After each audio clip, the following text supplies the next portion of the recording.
Welcome back, fellow armchair generals. This is Gamer 1745 with my continuing playthrough of Hearts of Iron 3 with Black Ice 8.5. Really nice to get back to this game after playing a lot of Hearts of Iron 4. Before I started the clock, I was organizing up forces, giving divisional general types to many of the forces out here. Hopefully they'll get themselves organized up before we see any real Japanese action down here. And it's really nice to get back to this. I really like to play this game. On that note, I don't know how long I'm going to continue with this series, just because I like playing the game. You know, I can just play the game. I don't have to have the time of running the compression algorithm to, after I record it, to compress it, to then uploading it. So, and also theoretically the future of the channel, not whether the channel is going to stay or go, but how active, how much content I'm going to continue to produce. Because quite honestly, the channel really does help promote the mods, but I need to get really working on the mods, and this channel takes time. So do I continue to try to produce daily content and put it up there and try to do several series at a time, or do I go back and decide Monday through Friday, because skipping 2 days a week helps a lot, or every other day, cut back on it? I'm going to be producing a bunch of stuff for Hearts of Iron 4 because it's so new, and as part of a tutorial, if you will, for people. Unlike this game, yes, it is a bit of a tutorial for the advanced versions of Black Ice, but most of you already know the basics of the game, so it does help promote that up. But if this is going to be a thing, I need to get overall viewing minutes up. So if you guys want to talk about it in other locations, word of mouth is about the only way these days things like this can grow. So if you're interested, but if I'm going to continue this, whether as a daily or maybe more likely an every other day kind of thing, probably be skipping a few days this week here. I know I've already skipped one with this. It depends on the viewing numbers of this series. Numbers of views, how minutes viewed, that kind of thing. Because I do like playing it, would like to keep it on the channel, because I know that Hearts of Iron 4 isn't there for everybody, and if I wasn't planning on modding it, I would have to be, do I want to continue playing Black Ice, or do I want to play Hearts of Iron 4? I mean, Hearts of Iron 4 is as I've said in reviews of it, is a great foundation to a game. Foundation isn't the whole building, isn't the whole house. I'm going to work on building a part of it. I don't know whether it would be considered a window of the house, or a floor of the house, or how much Third Reich events and other mods that I'm going to be working with people on, or just sort of on my own, like a British events mod, or an American events mod, or an Italian events mod. How much of the building is going to be built by me or not. And to mod it, you have to play it, to not just test your mod, but to sort of see what's lacking, to see how you change it. So I can understand why a lot of people are wanting to stay with something like Black Ice for now, and I'm very glad to hear that the Black Ice team is moving to Hearts of Iron 4. I think they're going to do one more significant, though maybe not huge, but update expansion for Black Ice or Hearts of Iron 3 before they move on to 4. But I'm so glad they are, because I think ultimately 4 will be better than 3, even better than Black Ice 3. It will be better in time. So it's up to you guys ultimately. I like it. If you like the way I play it and you want to keep going, great. If there's enough, I can't do it just for 10 or 20 of you, if you know what I mean.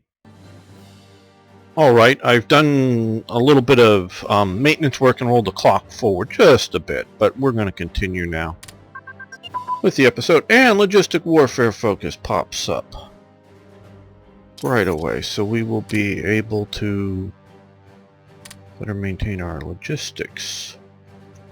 Well, let's see, that's nice, but we'll do something else right now. Pick a different slot here.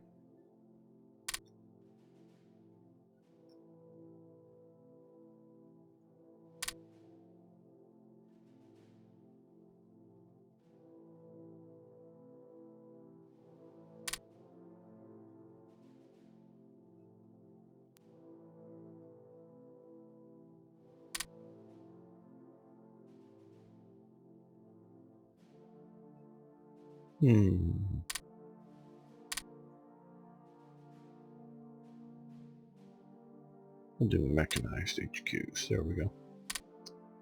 Probably should have sent a few more HQs over to the Western Desert.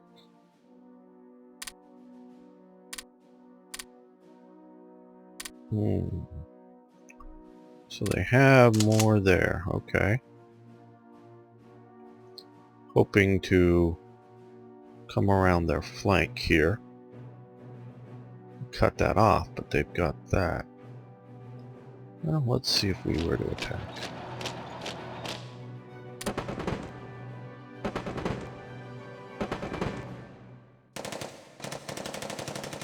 Okay, let's stop. And then let's send the Highlanders down there with them.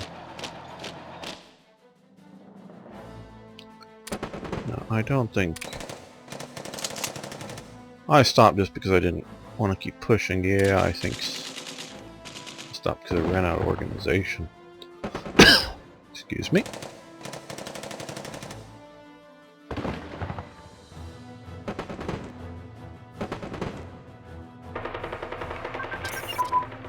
And radar has advanced. That's nice.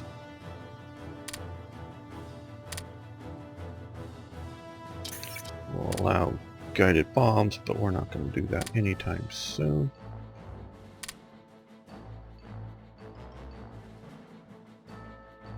Okay, all that tech is fairly well advanced.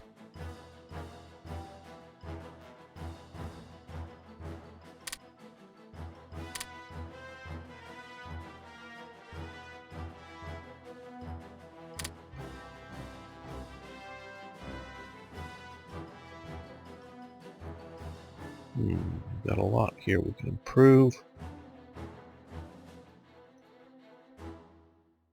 Let's just get regular infantry organization up.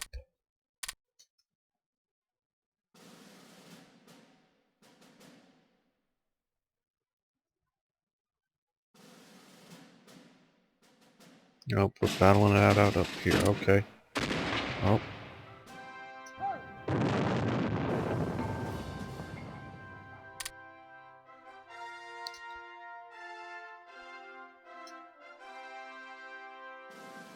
Don't know if they were trying to flee or trying to bring in more reinforcements up here.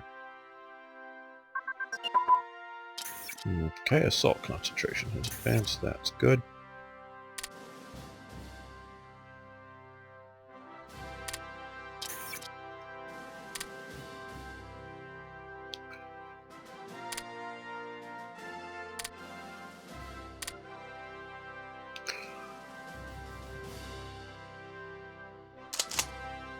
Well, I've still got a long ways to go. That terrain up there in winter is very slow. Okay. Now.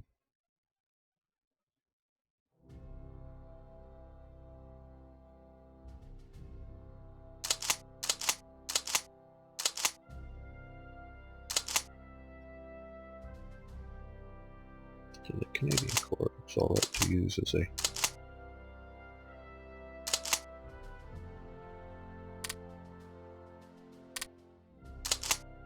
command structure for some of these units. Fortunately, some of their units are the ones that died in my ill-fated seaborne invasion of Tobruk.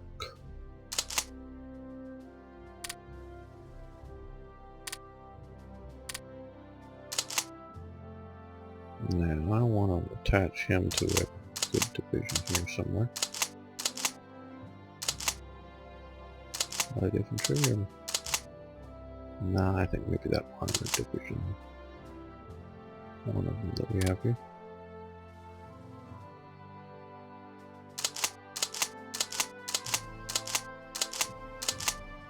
Let's see, I'm clicking through because I want to see what...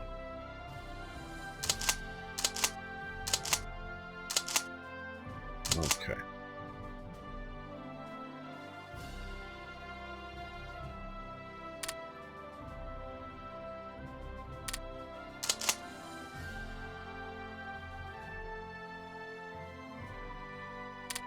There we go, good battle commander.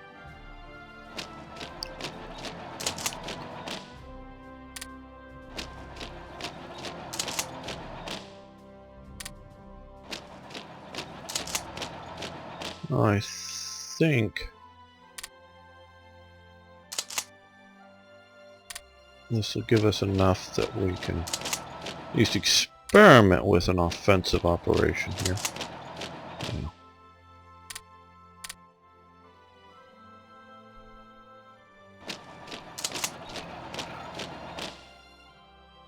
Against the Italians, we'll see. We're going to send these guys back around the long way via Cape Town. I don't need them messed up. I lost too much in the central Mediterranean already. We don't need to lose more. Okay. Medium fuel tank.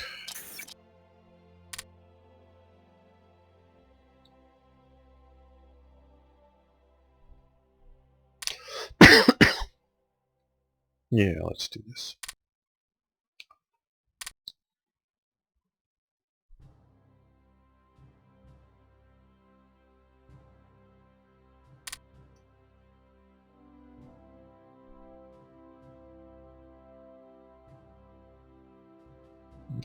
Now I'm also sending, okay, have we made it there? No. And I'm sending... These guys are traveling across the great expanse of the Indian Ocean, which is not really that large. It's large, trust me, it's large. Flat map, round world, that kind of thing, you know what I mean. And mentioning that,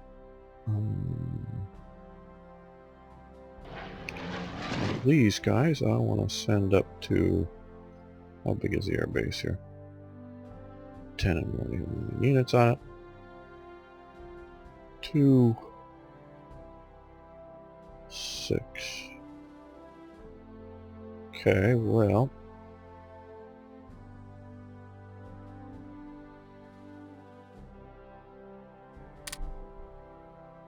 Send these guys up to here.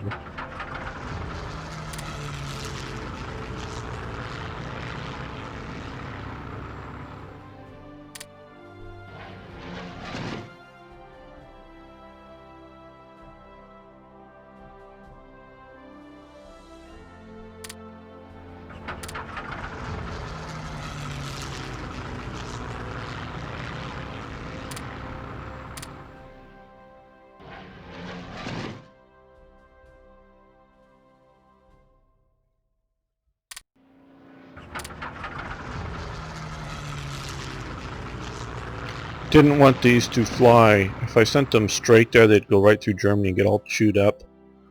So I presume they'd all get chewed up if Germany has any sort of air up there, so I sent them via this way.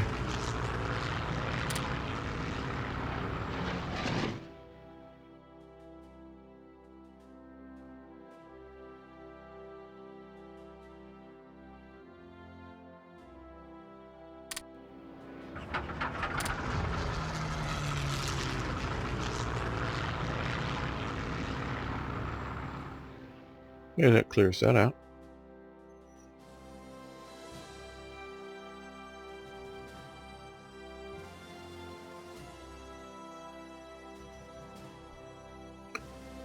Yes, we're getting ready to go on the offensive here.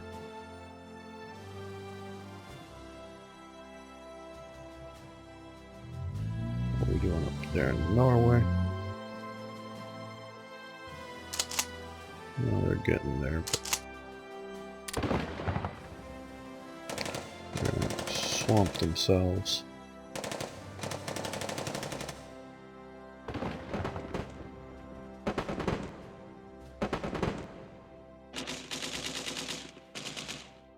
Well, yeah, it's making some progress. Romania is getting bigger.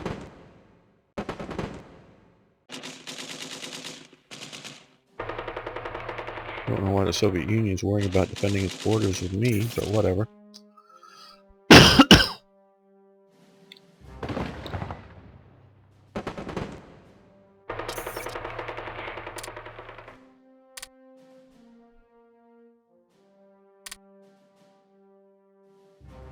We're right now friends, Tovarich.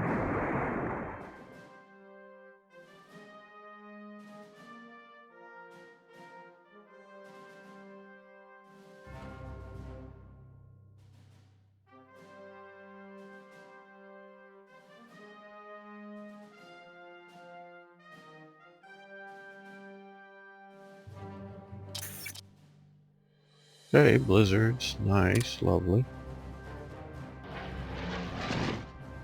I'll let these get organized up a little better.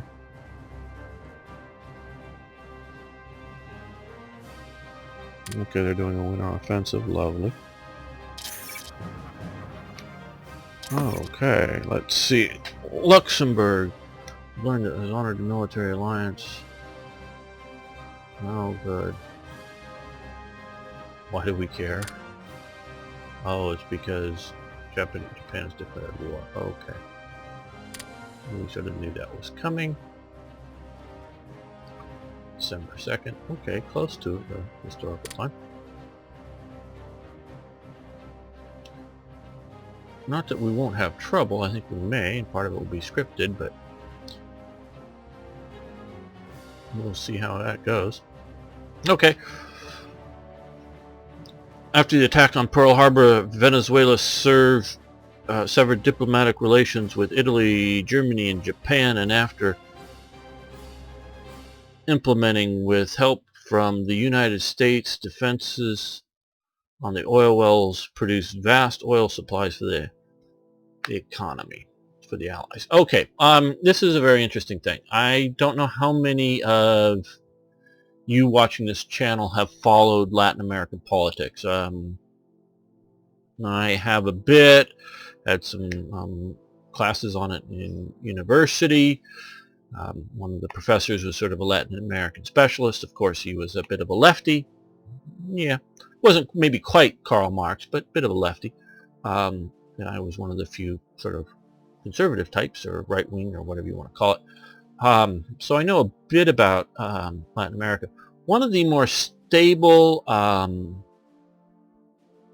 better middle-class type economy. Sure, there were poor peasants. There are poor peasants. There are poor peasants in most Latin American countries. It's sort of a cultural thing. We could go into diagnosing that for some time, but it just is a fact, even in this modern day. Well, through all the chaos and turmoil in the 70s, 80s, you really had, and even into the early 90s, and even before in the 60s, you really had a stability situation in Venezuela. Part of it is this oil supplies that they were supplying. It allowed the government to have a certain level of investment into the infrastructure and things that some of the other countries had. But Venezuela really didn't have a very big problem with guerrillas. In Colombia, you had FARC here. In Peru, you had Sendero Luminoso, the Shining Path. They were a Maoist group. FARC was just your standard run-of-the-mill communist types. I would say rather stable. There was one sort of that I'm coming to mind. I'm sure somebody could maybe point out some other stuff, but one coming to mind. One coup attempt.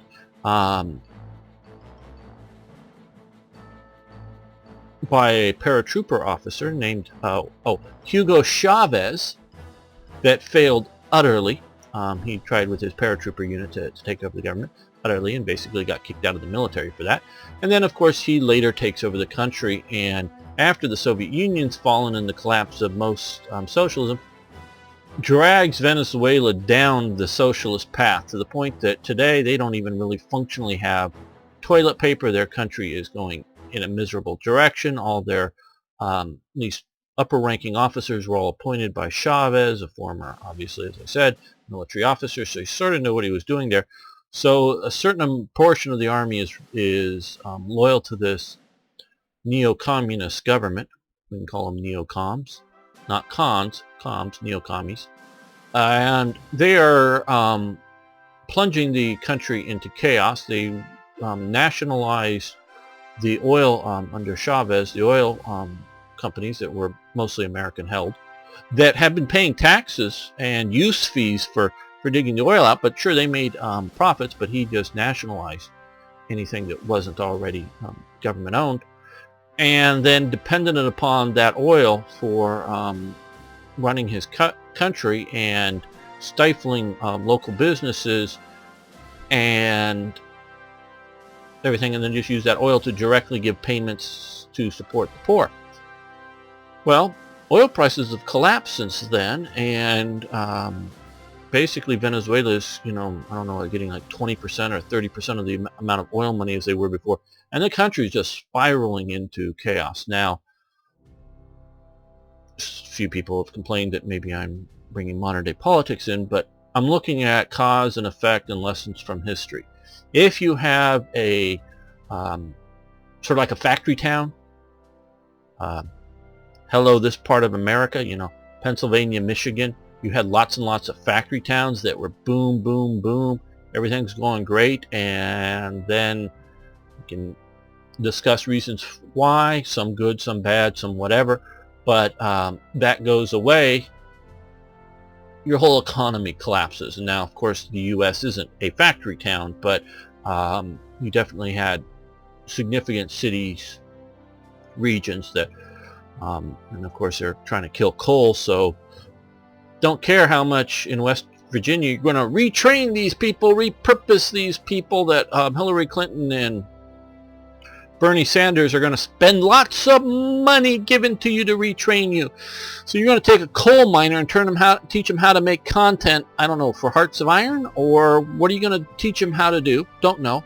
And if it isn't a job that he can telecommunicate from,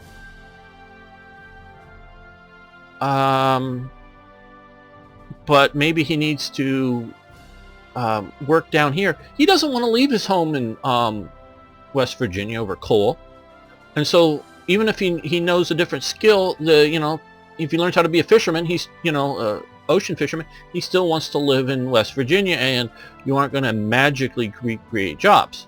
So whether we should burn coal or not, that's a different question. But if you kill the local industry and there's a almost single source industry, main economic boom that supports all other economics, you're going to collapse that region. You just are. If you think coal's killing the world, okay, I understand why you want to get rid of it if you think that, but you got to realize the consequences of it. Well, Venezuela had been the country, at least of the larger Latin American countries. You can look at, like, maybe, I don't know, Costa Rica or Panama, maybe a bit better, but one of the more affluent countries with compared to a lot of Latin American countries have a very small, very rich ruling class, and then mostly poor people, and even the, if you will, the sort of shopkeeper types, they're still poor, they're just often a little less poor. So, but so in Venezuela, you have this situation where they, I think they did coffee as well as Colombia, but it was very heavy oil. So you try to build this workers' paradise, and then that collapses. So if you build your economy, and which is also happening to some degree in this part of the world, Some of these oil states here know they're going to run out of oil, as at least they understand it, in like 20 or 30 years, and they are starting to come to terms with what do we build for the future. Not so much, I'm not thinking Saudi Arabia, but I'm thinking Qatar, Oman, UAE, and some of the other things, so that they're starting to look towards the future and what they could do to create a future past oil if they either run out or have to radically lower it. So, you know, if you've got a cow laying golden eggs, great, but maybe you want to use it to develop other things than simply milk it to an extreme, and then if it gets old or egg, so that's sort of the Venezuelan had been, we're going to get a lot of crude oil here, had been a rather nice stable thing, and coming out of World War II, they sort of boomed. One of the beneficiaries, almost exclusively a beneficiary of World War II, as opposed to Britain was on the winning side, but Britain didn't win World War II. Its empire collapsed, and it was in ruins, and it took a lot to rebuild it.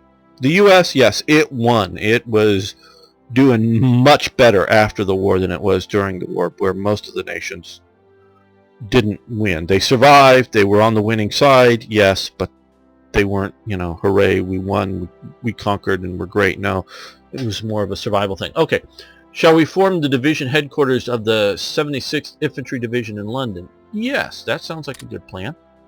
New building zone, okay, good.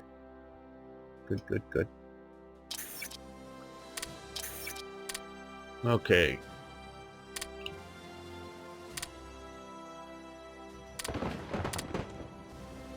I thought about removing these guys here, because I sort of knew this was going to happen. We also have some French soldiers here. But then I thought, what the hell, if they shatter, they get sent back. If not, they might do this. Okay, let's see. Canada offers to help defend Hong Kong. The Government of Canada is offering assistance to assist us in our efforts in the Pacific Theater by deploying the Royal Rifles of Canada and the Winnipeg Grenadiers to Hong Kong. Historically, in autumn 1941, the British government accepted an offer by the Canadian government to send 2 infantry battalions and a brigade headquarters of 2,000 personnel to reinforce the Hong Kong Garrison Sea Force, as it was known. It arrived in November 16th on board the troop ship Awatia and an armed merchant cruiser, Prince Robert. It did not have all of its equipment, as the ships carrying the vehicles was diverted to Manila, Philippine Islands, at the outbreak of the war. The Canadian battalions were the Royal Rifles of Canada from Quebec and the Winnipeg Grenadiers from Manitoba.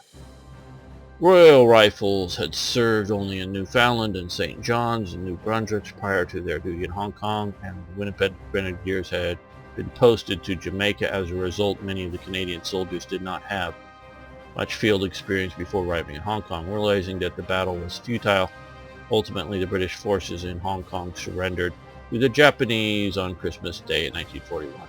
This day is remembered in Hong Kong as Black Christmas. Okay. I'm going to go no thanks, because, well, alright, I'll take it. Mostly because I don't have it. Because if they were to offer me somewhere else, because I don't know if it's going to pull off.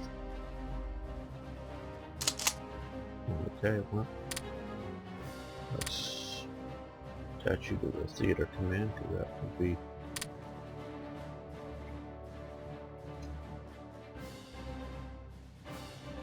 See how long we can hold out. Garrisons. French.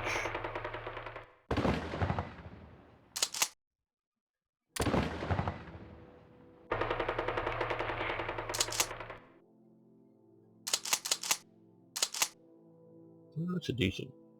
That's a division. 20-some thousand men. Of course, we are right with the Chinese on the border here. Oh, I gather we just had China join the Allies. Okay. Wow, that's good. That will help us here. Who knows, we may even hold Hong Kong. Wouldn't that be a thing? I did not, and maybe I should have built better defenses, but they're defended. Okay.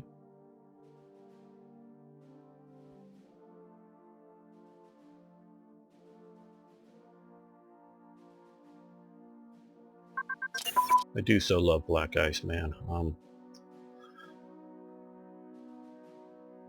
After playing a lot, and you've been watching it, but even well before it was released, playing a lot of Hearts of Iron 4, it's just, to me, a should be a pre-release game. It has a lot of wonderful things in it that I'm looking forward to,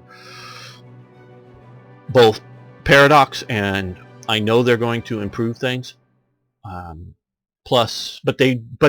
I know they're going to improve things, but I know they won't want to go wherever the Black Ice team will, now that they've announced that they want to mod Hearts of Iron 4 now, won't go as far or as much, or however you want to put it, as the Paradox team will go as they continue to improve Hearts of Iron 4. So yes, Paradox is going to improve it, but can't wait till we'll see what the Black Ice creative people can come up with. Okay, details, small ship armor. Okay, so we can now improve small ship classes. That's what we can do. Get some more of the light motor torpedo boats. Okay, well, our transports are getting there, but they're not there yet. Oh, good. Now we have some effective units here.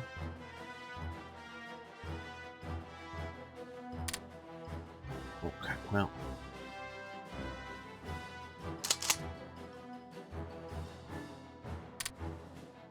Okay. Let's get some Belgian evacuees and some of these Dutch. Let's hope these are Flemish-speaking Belgian types, so that they can communicate with the Dutch better. I think the languages are somewhat similar. Not that they're the same, but... Okay, that's good. Now, well, let's just...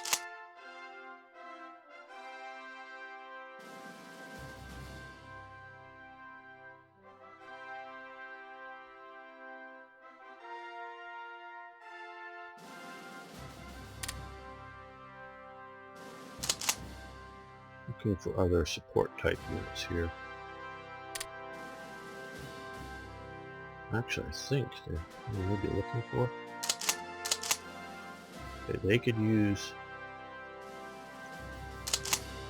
These guys could use a regular infantry battalion. Would be better. So let's do some French evacuees. This guy, where we are connected to. Put you on board there.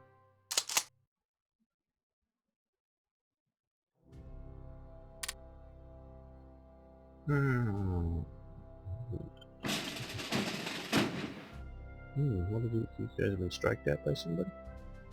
So it would appear. I wonder where that happened.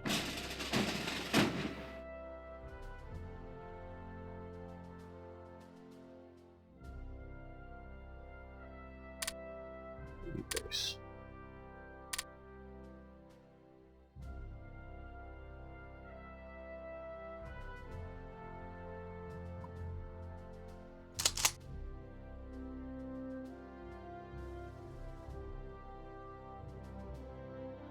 Oh, good. Lots of...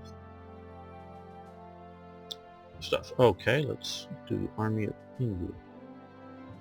It was 500 manpower. Yeah, we can afford that.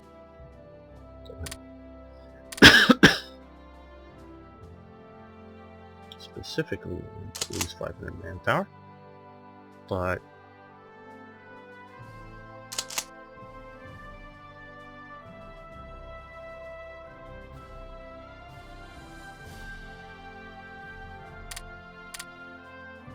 not attached to it. Okay, well, we'll attach it. Great.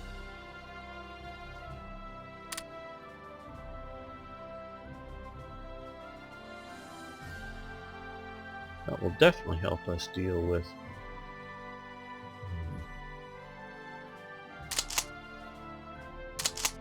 tank regiments. Oh, good.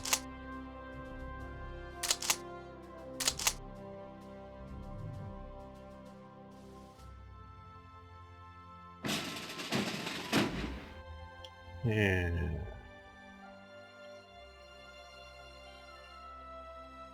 African reinforcements. Great. The 2nd New Zealand. The 2nd New Zealand Division was formed of New Zealand Military Forces New Zealand Army during World War II. It was commanded for the most of its existence by Lieutenant General Sir Bernard Freyberg. I have, for some reason, a good impression of him from some place. I don't know. Maybe it's somebody else named Freyberg, but I don't know. Fought in Greece. Oh, that's in Crete. That from the Crete, in the Western Desert. From his Crete command is what I read of Freyberg. Maybe that he wasn't. I'm not saying that. Did I intend to move the HQ? No, I didn't.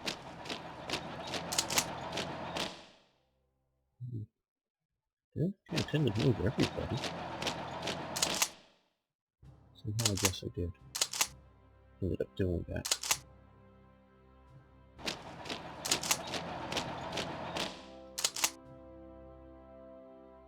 Yeah, I think I wanted him to go.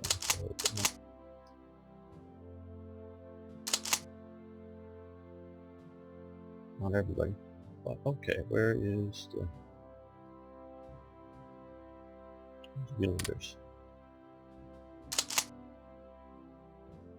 Oh, here we are. Some Anzac.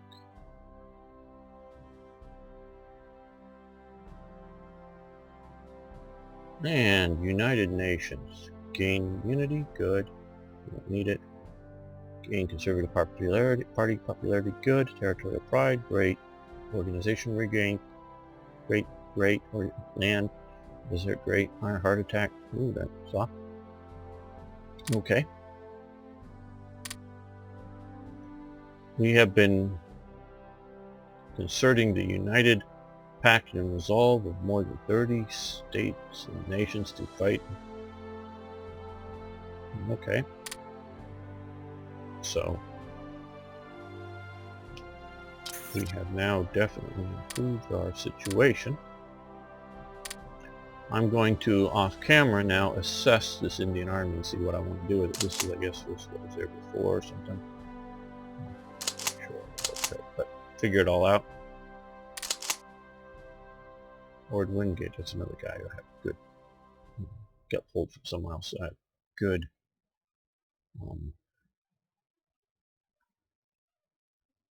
thoughts about. Sort of a special forces kind of guy, I believe. Or at least unconventional. Okay, well, thanks so much for watching the episode. Thanks for liking the videos. Do appreciate that. Please post comments. I hope we can continue this series on. I do enjoy playing it. See you next time.